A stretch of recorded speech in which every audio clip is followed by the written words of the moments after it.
Parlons de maladies. Dans la ville de Douala, le choléra continue d'inquiéter dans plusieurs quartiers.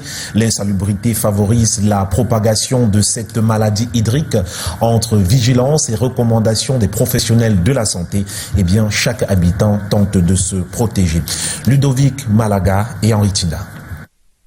Le choléra reste une menace bien réelle dans la capitale économique.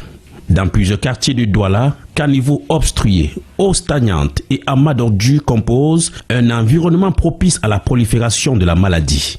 Pourtant, les habitants refusent de céder à la fatalité. Les mesures comme laver les mains, c'est bien beau, mais on n'a pas de l'eau suffisante pour laver les mains. Dans nos ménages, il n'y a absolument pas d'eau. Il y a des ménages qui font les 1 mois sans eau. Le plus souvent, comme nous vendons, on essaye de nettoyer tout autour de nous.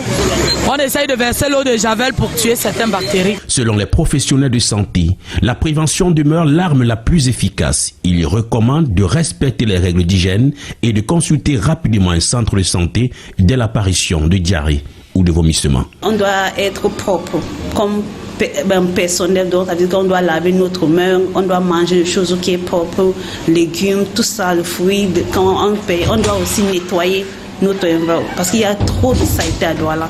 Face au choléra, la responsabilité est donc collective. Au-delà des efforts des autorités, chaque geste d'hygiène posé au quotidien constitue un rempart contre cette maladie qui continue de menacer de nombreuses familles à Douala.